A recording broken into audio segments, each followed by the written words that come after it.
Hello everybody, and welcome again to another episode of the Pokemon Yellow Let's Play. With me, your hostess with the mostest, the perfect painted pirate pony princess, the badass bitch, Blood 13 of the Rich Teeth website. And I am here today with KMH 1995. Sup, people?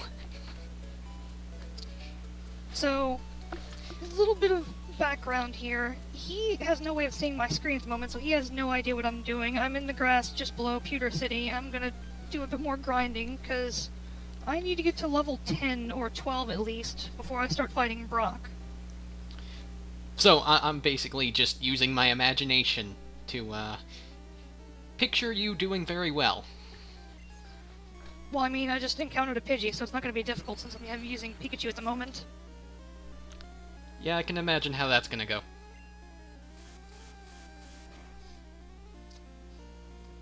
Hopefully, though, it won't take me very long to get everybody up to level 10, 11, 12, somewhere in that range. I mostly want to have my Mankey, who I believe was named Chef Ramsay by my sister.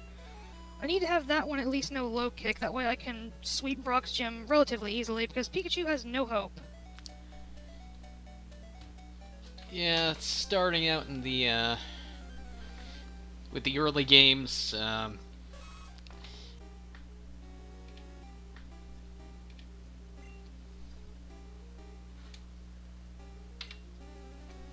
Starting out in yellow version is particularly hard because of the fact that you have to encounter Brock, specifically. Yeah, I mean, without playing as, without having Bulbasaur or Squirtle as a starter, it's pretty much build up your strength or get your ass kicked 5 ways to hell.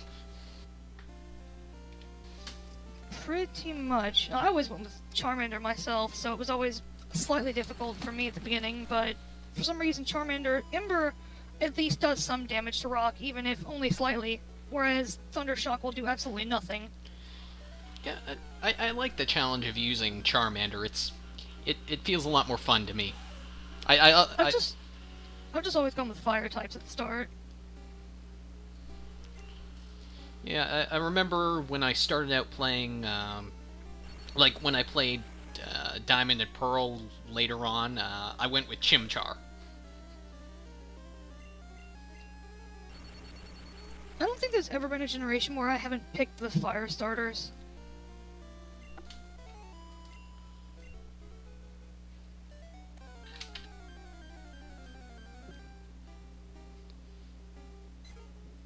Oh, my headset almost just fell off. Also, a bit of background, I broke my headset just before I started recording, so that's a lovely adventure I'm having to deal with. Yeah, I've already commented on this, but it sounds like a bit of a nightmare on your end. A little bit, because I have no way of fixing it when I'm here at the college, so I have to wait till I get home and then super glue it back together, and hope that works.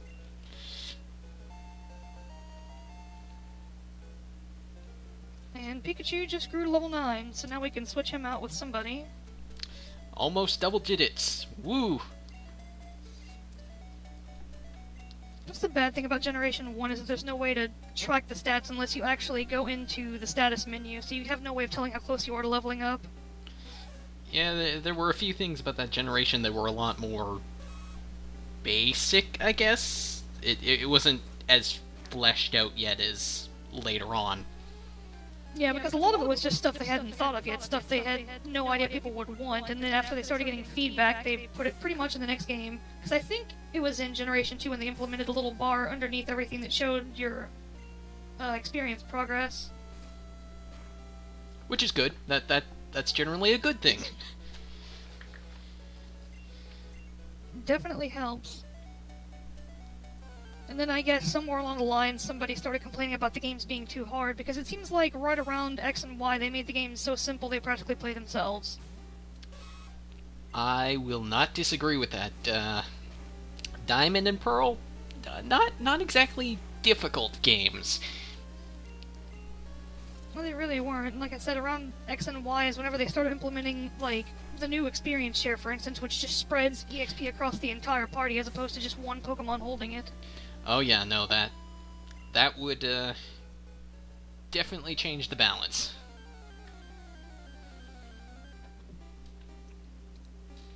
So anyways, though, while I'm in the middle of grinding, I'm going to ask you a few questions that I have typed up here in a list. Q&A. I am up for that. That's pretty much what I have set up with, like, the entire thing, since I really can only talk so far, especially when I'm grinding, there's not a whole lot going on. That, and in cases like this, for example, this is the first time I'm talking to you, so I don't know exactly what else to talk about. Yeah, I mean, I write stuff. That's my field of experience. I think the last time I wrote anything was when I was in high school. High school tends to demand a lot of writing. I'll just say that straight up. They want to drill it into you. Well, yeah, but I mean, like, I practically almost... I think I passed with an, like, solid D average because I was writing not related to school. Oh, okay. Because I was the kid that was, like, apparently super intelligent for everybody else in the school, like, above average level, and I just didn't care about the work because I didn't want to have to deal with it. Yeah, I started to feel that in my last 2 years of high school. It just...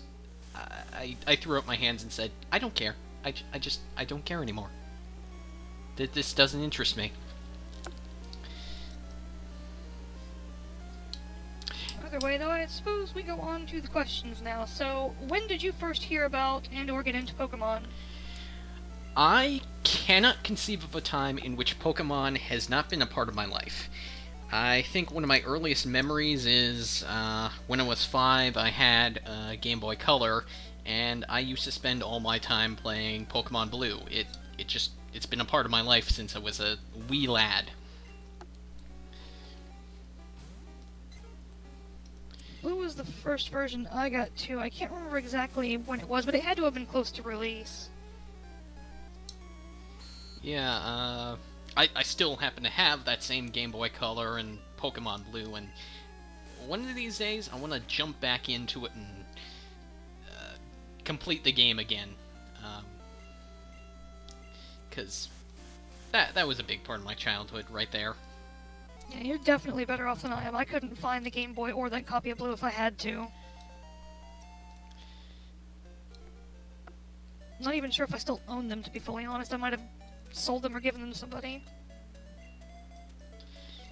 Yeah, I had the same basic experience, not with a Game Boy, but with a GameCube. It just disappeared from my household. Like, I loved it when I was a kid, but then years later when I went looking for it, it vanished. Like, was it sold off? Was it given away at a yard sale? I don't know. It just disappeared. And I'm sad. And meanwhile, my GameCube fell off of the entertainment center and the lid, that's what the word I was looking for, the lid to the disc bay just completely flew off, and I couldn't put it back together. Wow. That completely sucks. I'm very sorry. Yeah, it was a lovely time. I ended up just taking the GameCube apart because at that point it was only worth like $40 if I traded it. I'm like, well, I'll just keep it, take it apart, and then I don't know what I thought I was going to do with it, but all I did was actually lose every piece of it. Except for the lid, which I have hanging on the wall at my house. That's too bad.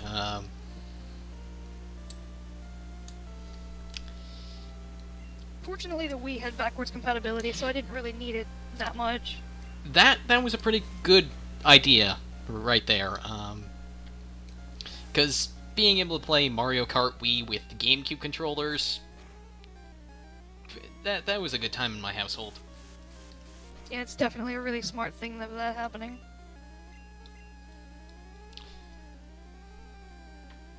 Alrighty, next question. What is your favorite generation of Pokemon and why? I have mulled this over for a while, and I kinda wanna say Generation 1, just because it's the first one.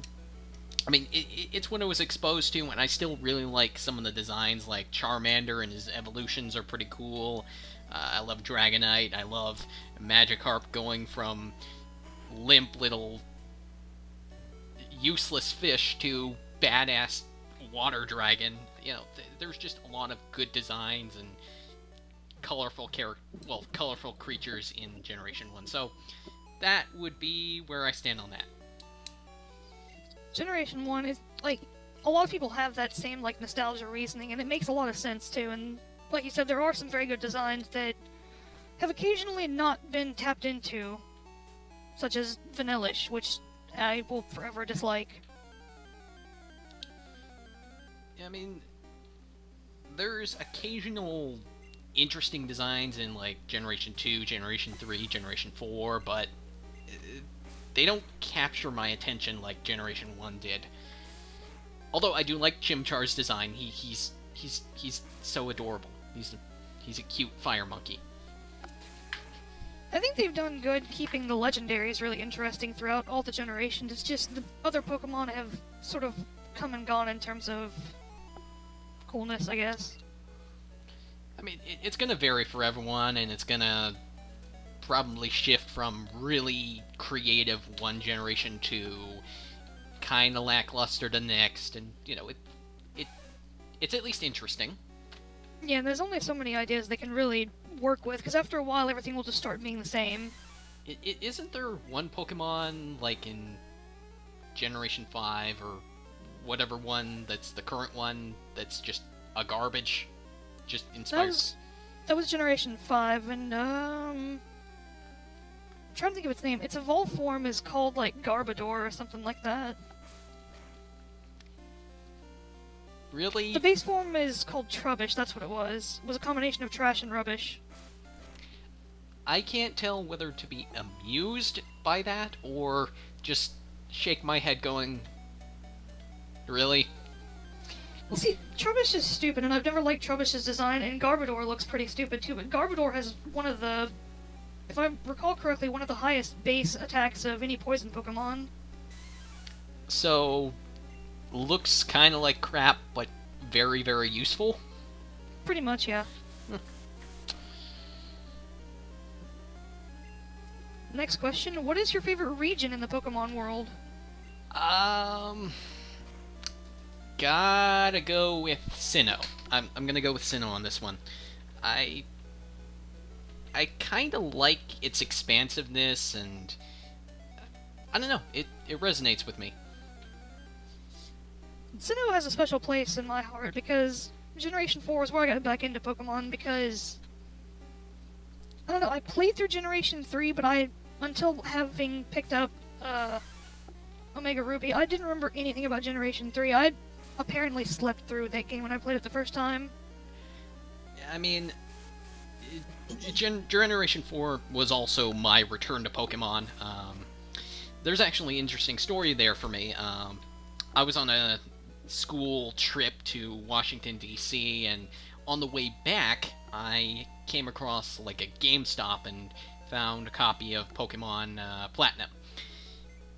What I didn't realize is that it was a hacked copy of Pokemon Platinum that someone had used, like, a Game Shark on or something, and they'd maxed out all the items and gotten just a crap ton of all the legendaries, filled out the national decks, and I'm going, holy shit.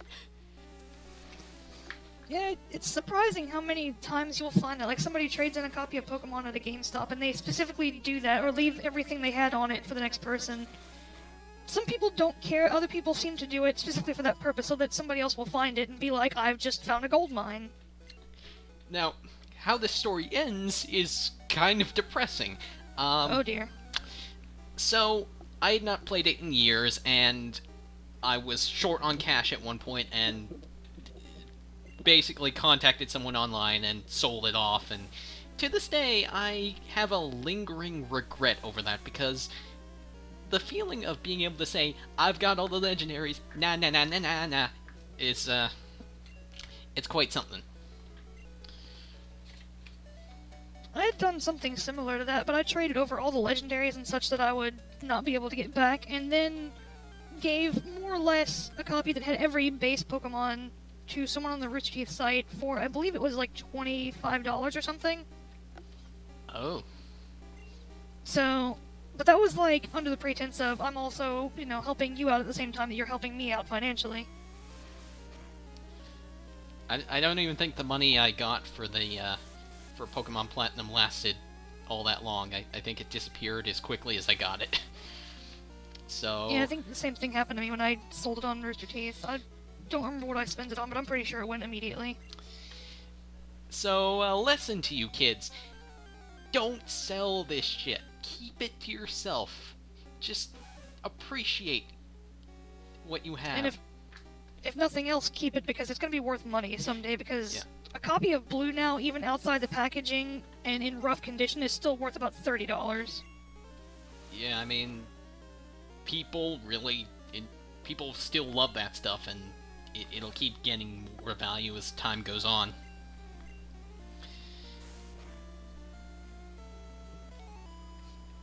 Alrighty, the next question is, what is your favorite Pokemon type and why? I'm kind of partial to ghost-type Pokemon. Yeah, ghost types. Partly because the core three of Ghastly, Haunter, and Gengar, they're just so lovable. I like them, and so they're a nice introduction to the type, but also I've found them to be one of the stronger types. Like, not much can go up against them, to my knowledge. Anyway. For a long time, there wasn't a lot that could go against Ghost, and Gengar is actually still one of the strongest and fastest, I think, Ghost Pokemon that there are. And I mean, you just look in his face and you go, "Aw, I want one of him. I want one of him by my side." That's how this is going down.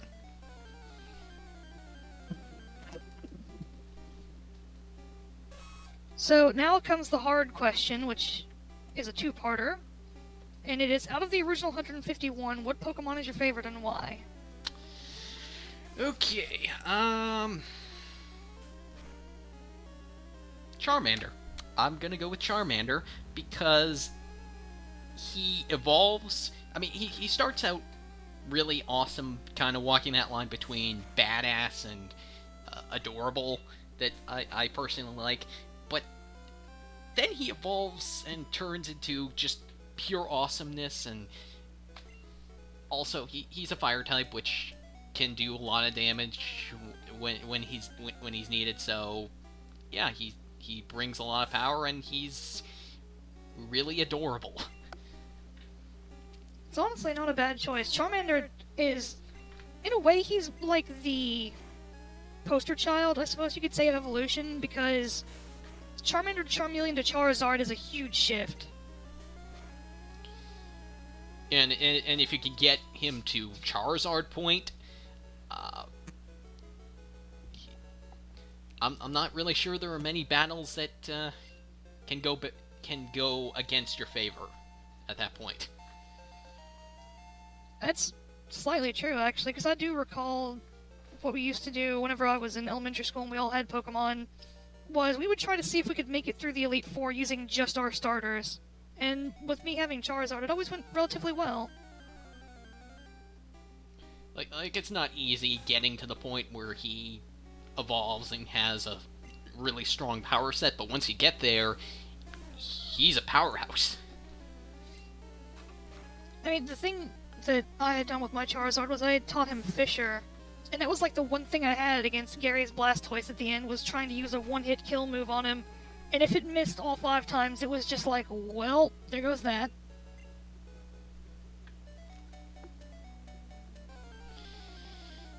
So the next question, which is the second part of that one, is, out of all 721 Pokemon, which is your favorite? These are not necessarily softball questions, are they? No, they're really not. I tried to think of ones that were like really centered around Pokemon and wouldn't be too simple. Well, I mean, I didn't pitch a lot of softball questions to you back in your 200th video, I think? Yeah, no, it was the 100th. 100th.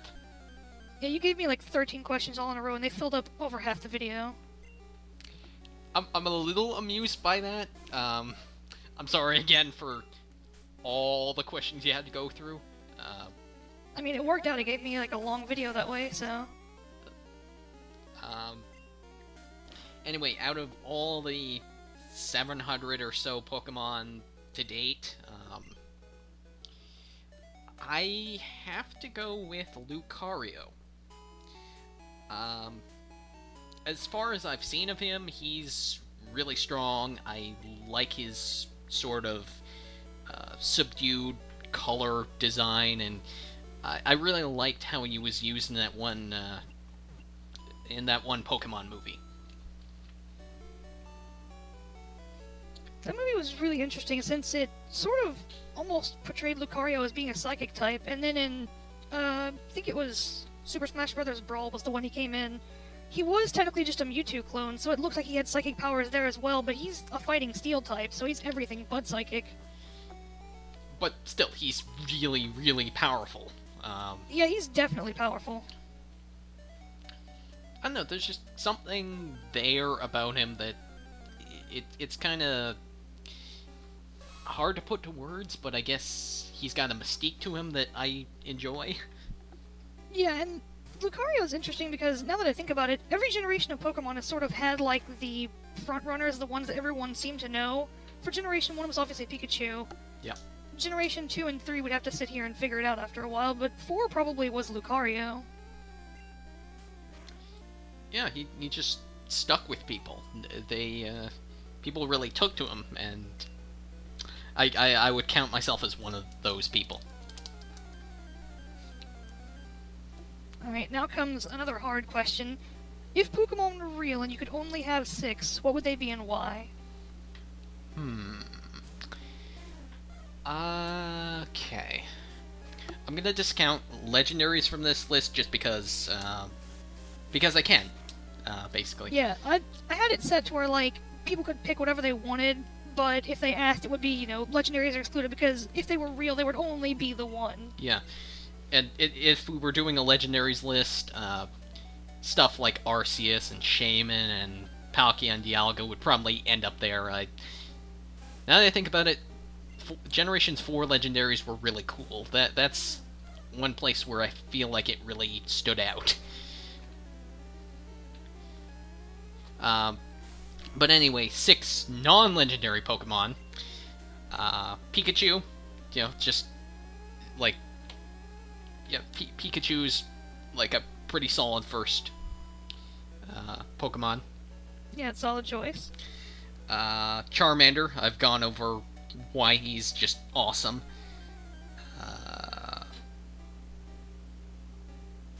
Again, I'd add Lucario to that.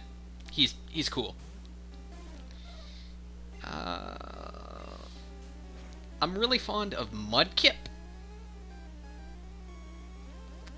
I want to make the obvious joke, but I'm not going to. And let's think. This is tough. Dragonite. I like Dragonite. Dragonite is number 5. Dragonite's always a good choice because he has the ability to fly as well. And the last one would be...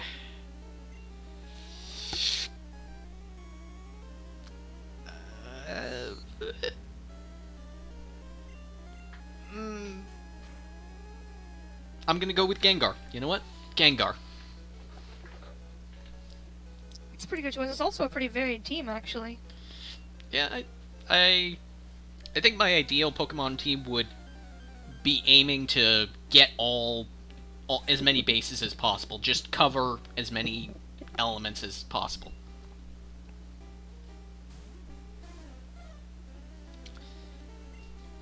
That's the question that I think is going to trip a lot of people up, too, because there's so much choice to it. Yeah, I mean, setting aside that there's just way too many Pokemon to keep track of at this point, without, like, turning your head to a database every 5 seconds. Yeah. Like, there's all different kinds of types, and there's the evolutions, and, like, that sort of thing, so... But yeah, I feel like those 6... I'm pretty happy with those 6. definitely not a bad team. I can't even remember what the 6 that I picked were at this point. I couldn't remember them as I was naming them. I tried to name them all afterwards and couldn't do it. Yeah, I think I'm starting to forget what I picked.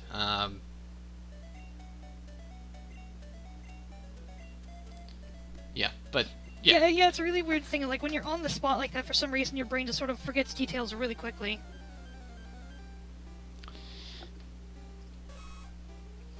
Next question is, what is your favorite evolution?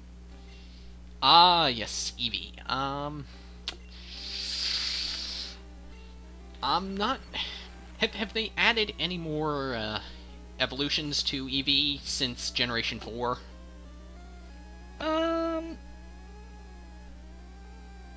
Generation 4 had Leafeon and Glaceon, so the only one they've added since then was the fairy type one, which is Sylveon. Okay. In that case, I would say probably Vaporeon. Honestly, I like that version of Eevee. I think Vaporeon had really good attack. I can't recall. It's like something that each one of them really excel in. Yeah, it was like, it wasn't just the element you were choosing, it was also where their focus in stats, I guess, went. Yeah, and a lot of people don't really pay attention to that. They pay more attention to the element part of it. I don't even think a lot of people know the fact that, like, the different evolutions have really varying stats. Which you think might occur to someone because, I guess, because you're changing them with the elemental stone things. That, maybe there might be a difference in what sort of stats each one has. I don't know. But yeah, for Vaporeon.